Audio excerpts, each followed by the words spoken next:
Thank you, Mr. President. Bismillahirrahmanirrahim. Mr. President, Excellencies, distinguished delegates, Assalamu alaikum and a very good morning to all of you.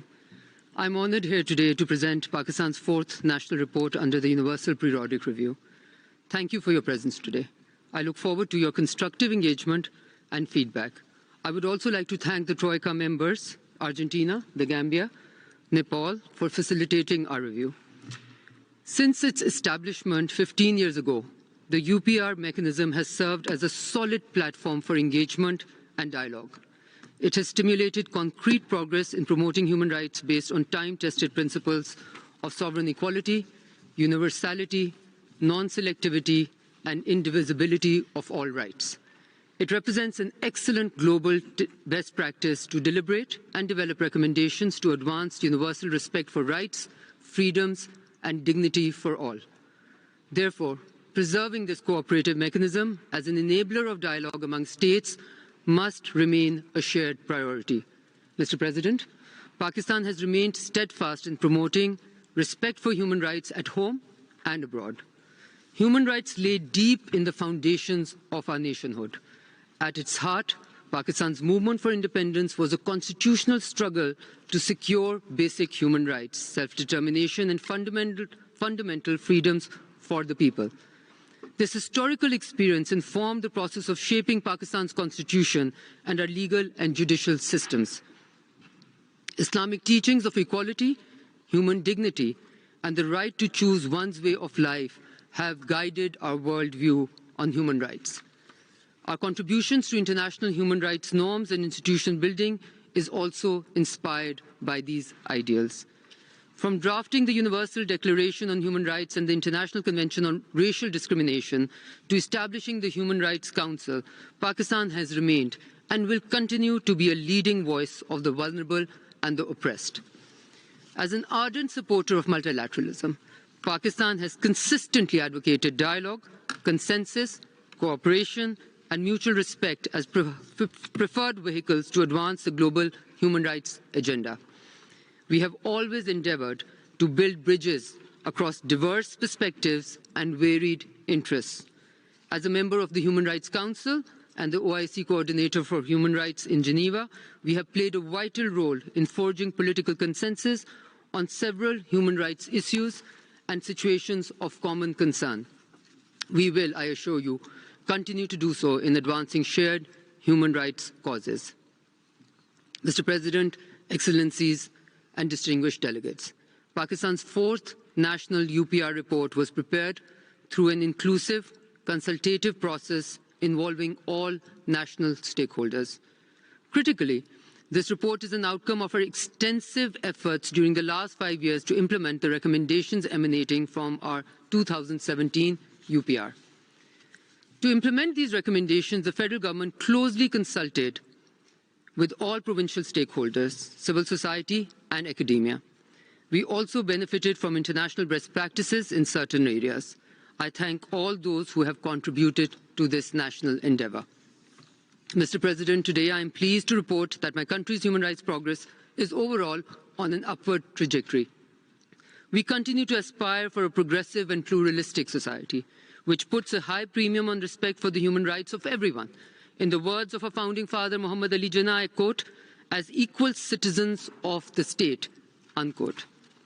In line with our constitutional framework, our democratic governance structures as protectors of human rights have grown from strength to strength.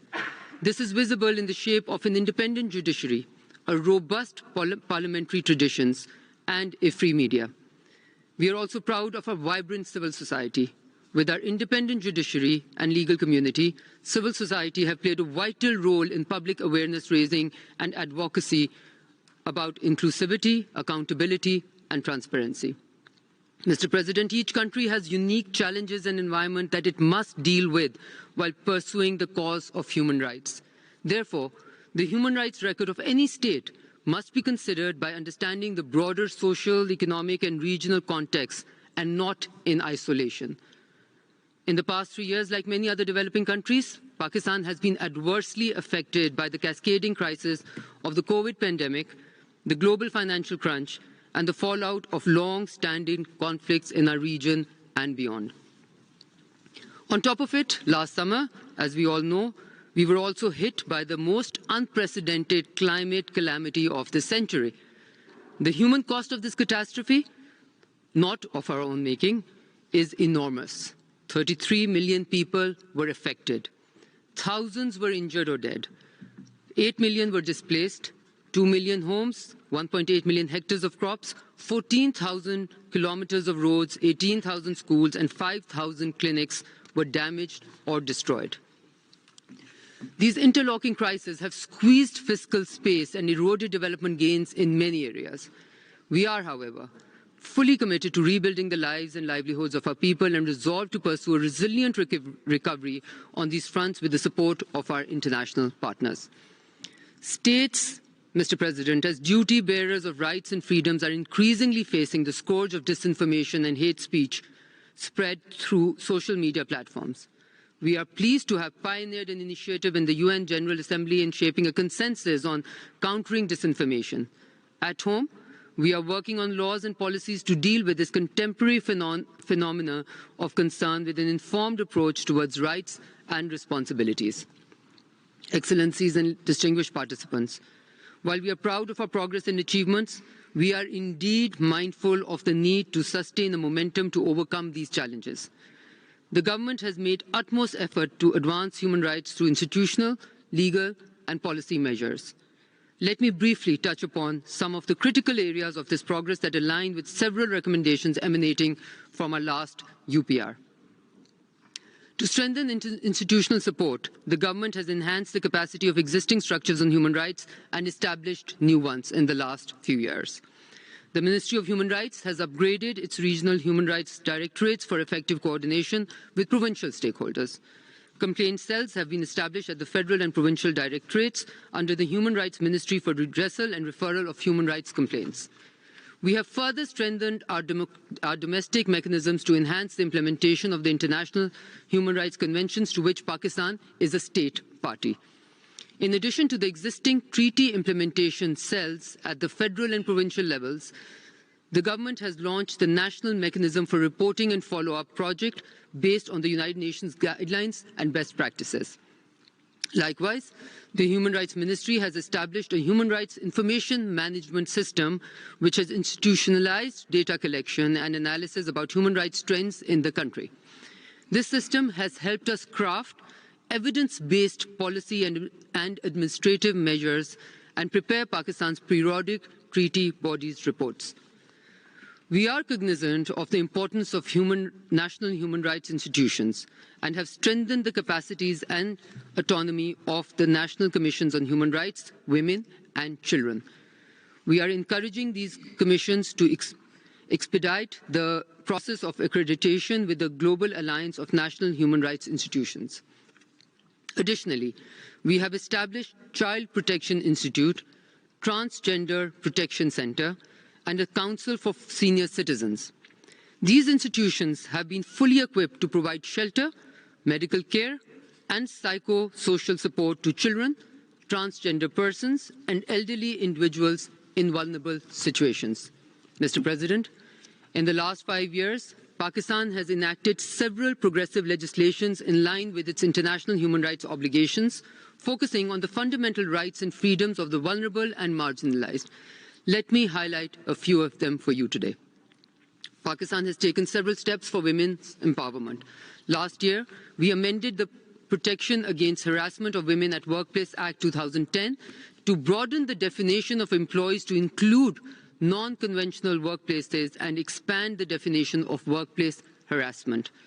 Our Parliament also enacted the Anti-Rape Act 2021 and the Enforcement of Women's Property Rights Act 2020 to build legal deterrence against the menace of rape and deprivation of women in their property rights.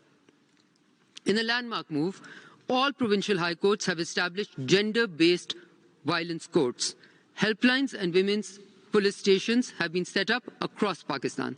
We have also conducted special training sessions for lawyers and judges in all provinces on inheritance, birth registration, and early and forced marriage laws. Our Parliament enacted one of the most progressive laws on transgender rights in 2018 to protect their fundamental rights like inheritance, education, decent work, property ownership, and participation in public affairs. Additionally, we passed in a law in 2020 to safeguard the rights of persons with disabilities, in line with the Convention on the Rights of Persons with Disabilities, and in 2022, the ICT Senior Citizen Act to prevent discrimination against elderly citizens. The protection of child rights has also remained high on our national agenda. In 2020, the Zainab Alert Response and Recovery Act were legislated. An alert system for reporting missing children has been launched in its follow-up. Legislation prohibiting child labour is already in force in the country. The Ministry of Overseas Pakistanis and Human Resource Development has notified a child labour cell to coordinate and devise a consensus-based national action plan with ILO's technical assistance. We have recently ratified the optional protocol to the UN Convention on Transnational Organized Crime on Trafficking in Persons in November 2022. In line with best practices, we passed 2 separate laws on trafficking in persons and the smuggling of migrants in 2018. Since the enactment of these laws, there have been more than 1,000 human trafficking investigations and a total of 161 convictions. Mr. President, Pakistan's social landscape represents a rich tapestry of diversity and pluralism. Given our geographic location, we have always been a land of many religions and beliefs, peacefully coexisting in harmony for many centuries. Regarding minority rights, our founding father, Quaid-e-Azam Muhammad Ali Jinnah, categorically and famously said, "You are free. You are free to go to your temples. You are free to go to your mosque or any other places of worship in the state of Pakistan. You may belong to any religion or caste or creed. That has nothing to do with the business of the state." Unquote. Pakistan's constitution, in its Articles 3 and 25, guarantees the right to equality for everyone without any distinction, including the fundamental freedom to profess religion and visit places of worship. Individuals belonging to religious minorities are equal citizens of Pakistan, and as a responsible state, we are fully committed to protecting and promoting their fundamental rights and freedoms. That is why the government has taken swift action against any reported incident. It is a matter of public record that more Muslims have been charged under blasphemy law than non-Muslims. To curb the misuse of blasphemy laws, the government has instituted several administrative safeguards. For example, Section 211 of the Pakistan Penal Code stipulates punishments against anyone who intentionally initiates false charges. The government has notified National Commission of Minorities to protect and promote minority rights. We have established a Minorities Welfare Fund for development schemes and maintenance of minorities' religious sites. We are providing financial assistance and scholarships to students from minority communities on merit. We also continue to undertake affirmative measures to improve the participation of minorities in all walks of public life, from employment to representation in the Parliament. Our domestic law provides full legal coverage to customs and practices of minorities in personal and family matters. Appropriate checks and balances have been embedded in marriage registration to counter forced conversion and marriages. In a landmark decision, the Islamabad High Court has ruled that any marriage with an individual under 18 years old is void ab initio. Mr. President, we remain convinced that a robust criminal justice system, responsive to national circumstances and aligned with civil and political rights, is central to strengthening human rights protection. To curb torture and to protect fair trial and due process rights, we have enacted the Torture and Custodial Death Act in 2022. In compliance with the UN Convention Against Torture provisions, of which Pakistan is a state party, the Act elaborates a comprehensive definition of torture, criminalizes torture, death and rape in custody, and reinforces the right of the victims to legal remedy as guaranteed in our Constitution. To handle juvenile cases in a human rights responsive manner, the Juvenile Justice System Act was enacted in 2018. This detailed legislation lays out mechanism to verify the alleged offender's age, stipulates the provision of legal assistance to juveniles at state expense, and encourages social rehabilitation and reintegration by establishing observation homes and rehabilitation centers. New jails are being constructed in many parts of the country to reduce prison overcrowding. By encouraging alternatives to incarceration, provinces are also amending their parole laws for assessing offenders' risks and needs, ensuring that conditions of release or license are met and rehabilitation provided. The government has also completed a detailed study about the situation of women prisoners in the country and advised all relevant authorities that international standards and best practices as contained in the Nelson Mandela and Bangkok rules are implemented during prison management. Pursuant to the recommendations accepted during the last UPR, a draft bill that criminalizes enforced disappearance as a separate offence is undergoing parliamentary procedures as we speak. We have a clear policy of zero tolerance against this heinous crime. The Commission of Inquiry on Enforced Disappearances expeditiously examines and addresses alleged cases of missing persons. The Commission continues to provide a free-of-cost legal remedial platform to affected families at the grassroots level. The Commission's overall disposal rate of cases is more than 70%, which is very encouraging indeed.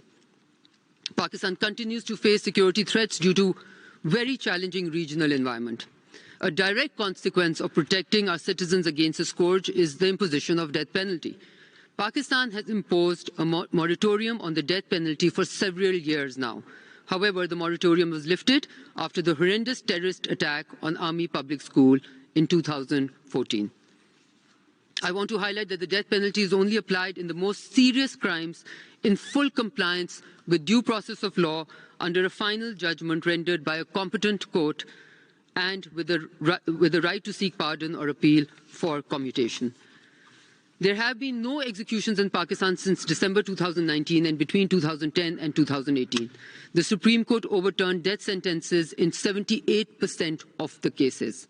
In 2021, the Supreme Court of Pakistan, in a landmark ruling in Safia Bano versus Home Department, established critical safeguards and protections for defendants with psychosocial disabilities. In line with the ICCPR, the court barred the execution of mentally challenged individuals. Furthermore, we continue to internally review colonial-era laws to narrow the scope of capital punishment. As a result of this review, we amended the Railway Act in October 2022, reducing capital punishment to a life sentence for acts of sabotage targeting railway networks. We attach high importance to the freedom of opinion and expression. To this end, the Landmark Protection of Journalists and Media Professionals Act was enacted in 2021. In the follow-up to the Act, a commission is being constituted, which will serve as a grievance redressal platform for journalists in cases of harassment, intimidation, and physical attack. To meaningfully operationalize people's constitutional right to information, we have significantly empowered Pakistan's Information Commission as an autonomous body. The Constitution of Pakistan guarantees freedom of peaceful assembly, and the people have continued to enjoy this right throughout our history. Mr. President, the COVID pandemic has once again underscored the indivisibility of all human rights. One of the key takeaways from the fallout of this unprecedented pandemic is that all rights must be treated as equal on an equal footing with equal emphasis, and that realization and enjoyment of social and economic rights provide the best social protection and safety net. Pakistan considers social and economic rights, including the right to development, as a rallying point of our national human rights and sustainable development priorities. We have accordingly taken policy and institutional steps to alleviate poverty, reduce inequalities, and provide an adequate standard of living. The Benazir Income Support Program is a flagship initiative to promote and safeguard our citizens' social and economic rights. After the pandemic outbreak, the program provided an optimal delivery system to help the most vulnerable segment of the population with scale and speed. An amount of approximately Pakistani rupees 180 billion to around 15 million beneficiaries was dispersed in emergency cash, focusing on minorities, women, and transgender persons. We have also developed a national population action plan to ensure universal access to sexual and reproductive health by taking multi-pronged measures such as forging partnerships between public and private health facilities. A new nationwide drive to fight child malnutrition has been in full swing since last year. We have extended coverage of our shelter program for the homeless. We have added food kitchens for the homeless and the poor. A National Education Policy Framework 2018 has been formulated to accelerate the pace of universal and equal access to quality education by all. Its implementation is underway as we speak. Mr. President, ladies and gentlemen, as an active member of the Human Rights Council, Pakistan believes in constructive engagement and cooperation with the UN human rights machinery. Pakistan regularly reports to the relevant treaty bodies about the implementation status of the International Human Rights Conventions to which it is a state party. In 2022 alone, we submitted our periodic reports under the International Conventions on Civil and Political Rights, Torture, Child Rights, and Elimination of Racial Discrimination. In 2020, during our systematic review, the Committee on the UN Convention on Elimination of Discrimination Against Women recognized Pakistan's domestic efforts in this area. We have consistently extended political and financial support to the Office of the High Commissioner for Human Rights. Pakistan also has extended invitations for country visits to 4 special procedures on foreign debt, extreme poverty, education, and disabilities. We have also endeavored to respond regularly to the communications sent by the UN independent human rights experts. Mr. President, we fully subscribe to the view that states are primarily responsible for promoting and protecting human rights. We also understand that advancing human rights is not a one-time exercise, but a long-term commitment that entails sustained institution building, legal reforms, and policy revamping. We are mindful that while we have made progress, there is clearly room for further improvement. And to this end, our government is fully resolved to advance the human rights agenda, a vibrant democratic polity, and a peaceful and inclusive society. We are determined to leave no stone unturned to promote our citizens' welfare, well-being, dignity, freedoms, and rights. As a democratic representative, I fully believe that any government's raison d'être is to improve people's lives and livelihoods, which means realizing and enjoying their fundamental rights and needs. At international human rights platforms, Pakistan will continue to endeavor to build bridges and promote consensus, constructive engagement, and dialogue. Finally, I thank the delegations for their advanced questions, which we will try to respond in the course of today's dialogue. We look forward to a productive discussion today, and I thank you, Mr. President.